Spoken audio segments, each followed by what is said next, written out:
After 15 years of looking after people's money, I can tell you right now, most people in this country are using the wrong ISA, and it's costing them thousands. What started in 1999 as a simple, tax-free way to save has mutated into some sort of alphabet soup. We now have junior ISAs, JISAs, lifetime ISAs, LISAs, intelligent finance, innovation finance ISAs, IFSAs. It's enough to make your head spin. But here's the secret that banks won't tell you. Not all ISAs are created equal. Some are powerful wealth building engines. Others are effectively dead money, in my view. So here's what I'm going to do. I am ranking every single ISA from worst to best. And by the end, you'll know exactly which ones to use and which ones to avoid. Again, in my view. Plus, one ISA that I think is the most powerful financial tool an ordinary person in this country can get their hands on. Right, so let's get into it. Number 5, the Innovative Finance ISA. Starting at the bottom, this is the worst one. Honestly, most of you have probably never even heard of this one. Good. Keep it that way. Because this one has kind of destroyed people's savings, genuinely, like I've seen it. Here's what it actually is. Imagine you become the bank. So instead of putting your money into a savings account and letting the bank lend it out, you effectively become the middleman. You lend your money directly to people or businesses through some sort of online platform.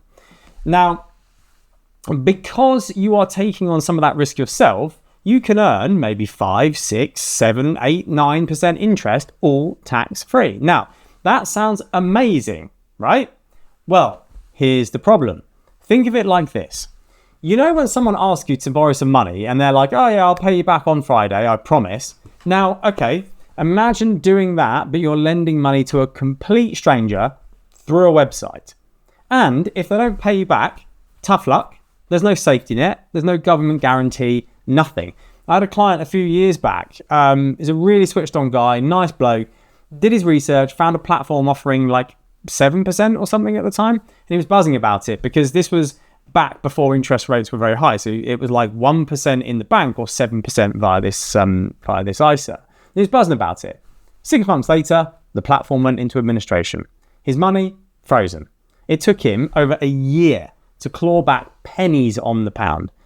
And there was pretty much nothing I could do with him either at the same time. Because here's the thing that most people don't know. A normal savings account, you've got something called the FSCS protection. Basically, the government promises to cover your money up to £85,000 if the bank goes bust. But with the Innovation Finance ISA, you're completely on your own. It's not regulated at all. It's not under that particular protection scheme. This is the first reason why so many people mess up this ISA choice. They chase the highest number for what they perceive to be the lowest level of risk without understanding what they're giving up to get it. Just avoid this one, in my view. All right, now, that one was easy. Most people can smell a bad deal, okay? But this next one, this is the one that catches people out because it doesn't look like a bad deal at all. It actually looks like quite a good deal when you first look at it. Number 4, and this is quite controversial, the cash ISA. Now, I know. The cash ISA is like the nation's favorite. It's the one that your mum probably told you to go and open, right? It feels safe. It feels responsible. And that is exactly why it's dangerous. Here's what a cash ISA actually is. It's an account where the interest you earn is tax-free, okay? You get the FSCS protection and you can access it whenever you want, mostly, unless you're in some sort of fixed-term product. What is not to like? Well, in my view, quite a lot, actually. There is this thing called the personal savings allowance. If you're a basic rate taxpayer, you can already earn £1,000 in interest tax-free in just a normal savings account. £1,000. If you're a high rate taxpayer, you can still get £500. Now, if you didn't know that, right there, you've just saved yourself from wasting your ISA allowance. That one fact, in my view, is worth watching this video alone for. So drop a comment if that was news to you. So unless you've got more than like £50,000 in savings, which, let's be honest, most people don't, you're not paying tax on your savings interest anyway. You're using up your ISA allowance on something that's giving you benefit that you don't even need. It's like buying an umbrella when you're already indoors. And here's the kicker. Normal savings accounts often pay better rates than cash ISAs. So on top of that fact that you're already earning interest that's below your savings allowance anyway, you're actually getting less interest on top of that as well.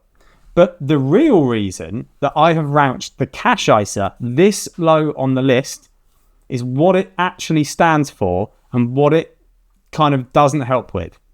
Inflation. Here's something crazy. Let's say you put £10,000 into a cash ISA 10 years ago. Now, you'd be thinking, oh, being dead responsible for that. But in real terms, you could have lost £2,000 or more of what that 10,000 could actually buy. Your savings got poorer while you weren't even looking. Over 10 years, 15 years, inflation eats your savings alive. Still always going to be £10,000 in that account, but that is the slow erosion and slow loss of your spending power. It's not safety, it's slow erosion. It's not about what feels safe. It's about what actually builds wealth. So, what about an ISA where the government literally gives you free money? Surely that's a good deal, right? Well, let me introduce you to number 3, the lifetime ISA. And this one, I would say out of all of them, genuinely frustrates me the most. Now, on paper, it sounds incredible. You put in £4,000 a year and the government just hands you 25% on top of that. That's £1,000 of free money every single year. Free money. Who in their right mind would not want that? But here's where it gets messy. There are 3 really significant traps hiding within this ISA. And the first one, it's not so great. So firstly, you have to open an ISA, a LISA as we'll call it, before you turn 40. You can keep paying into it until you're 50, but here's the catch. You can only use the money within a LISA for 2 things. Either buying your first home, caveat, as long as it's under £450,000, or retirement savings that you can't touch until you're 60. If you need that money for literally anything else, they hit you with a 25% penalty. Now, pay attention to this bit because the maths is absolutely brutal. And it's why, honestly, I just wouldn't recommend the LISA for most people. That penalty isn't 25% of what you put in. It's 25% of the total amount, including the bonus. So let's say, for example, you put in £1,000, the government would add in £250. So you would end up with £1,250. Now, you go to withdraw it. They take out £312.50, which leaves you with £937.50. So you actually get back less than what you put in the first place. It's like being given a gift and then being charged a return fee that is worth more than what the gift was. Not great. I don't like that at all. So that's trap 1. Now, if that made you angry, hit the like button so more people see this and they don't fall for it. Trap 2. Some people are using a LISA for retirement ahead of their pension. Just wait a minute. Please stop doing that. Let me put it this way. You put £100 into a LISA. The government gives you 25 quid. Not bad. But you put that same £100 into your workplace pension. Firstly, your employer might match it. So that's £100. That's double your money before you've even started investing. The LISA can't compete with that. Not even close. So if you're thinking about retirement, max out your workplace contribution matching first. It's not even a debate how close it is. It's crazy how actually more often than not people will say, I'm saving for lifetime ISA for retirement, and they haven't even attacked their workplace pension first. Now, trap number 3, that £450,000 price cap on the house that you can purchase with it. Now, that hasn't changed since 2017, nearly 10 years ago. In a lot of the south of this country, in fact, anywhere near me, good luck with finding a decent home for that amount of money. People have saved for years, and house prices have climbed and climbed and climbed, and suddenly they're trapped because the house that they want is maybe 500 or something like that, and they can't use their LISA to buy the house they want. So 3 traps, and most people don't even find out about them until they're too late. Look, don't get me wrong, the LISA has its place, and when used in the absolute perfect set of circumstances, it's a great little tool, but only if you're a first-time buyer and only if the numbers work. And actually, the government, you've probably seen this in the news, the government's actually looking forward to scrapping it entirely, so it might not even be around for that much longer. All in all, I'm just not a huge fan of an overly complex vehicle that's like difficult to plan around and a lot of assumptions are loaded in. Now, so far, I've basically told you to avoid one ISA and be careful with 2 others. It's not exactly inspiring, right? But this is where the ranking list starts getting good. The junior ISA, number 2. Honestly, this one will not feature at number 2 on other people's lists. I can assure you of that. But I love this ISA. On paper, it has got a massive flaw.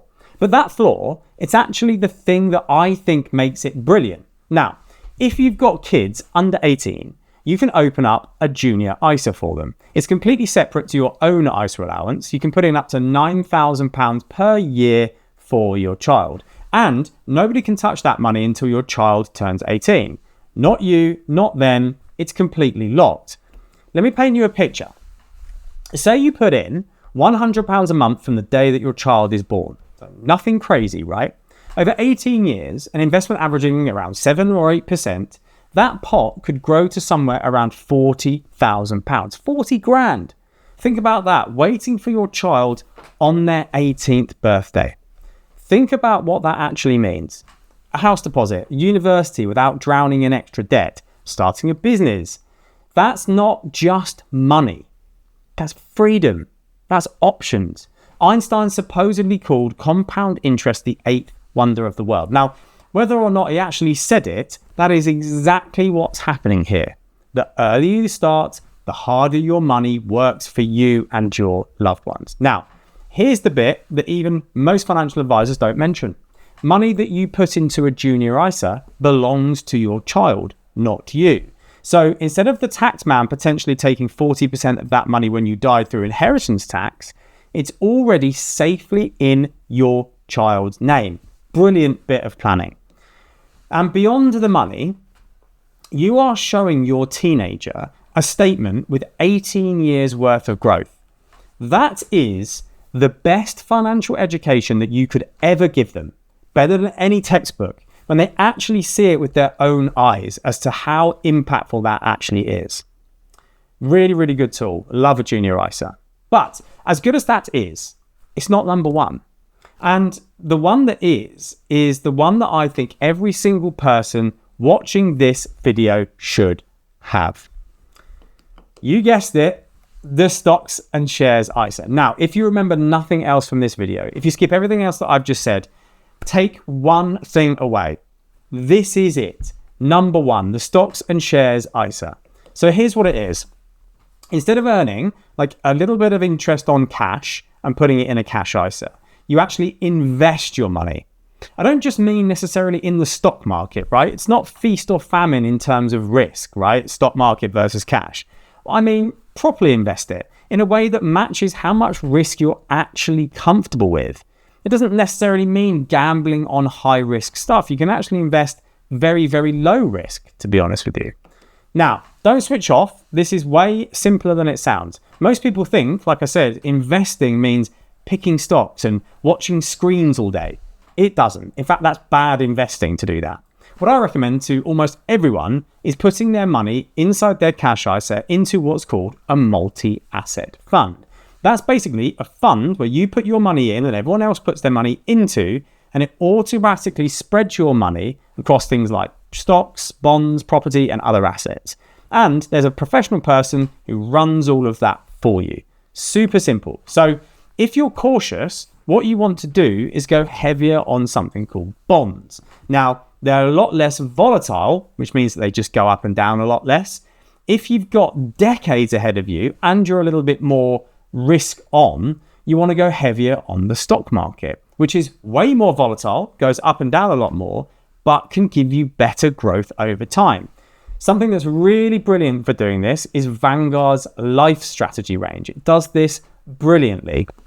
You just pick the fund that suits the level of risk that you want to take, goes all the way up from very cautious at 20% all the way up to pretty aggressive at 100%, and they handle the rest. It's so easy. So do a little bit more research on Vanguard Life Strategy range and how it meets your attitude towards risk within your stocks and shares ISA. Again, moving from a cash ISA to a stocks and shares ISA does not mean gambling in the stock market.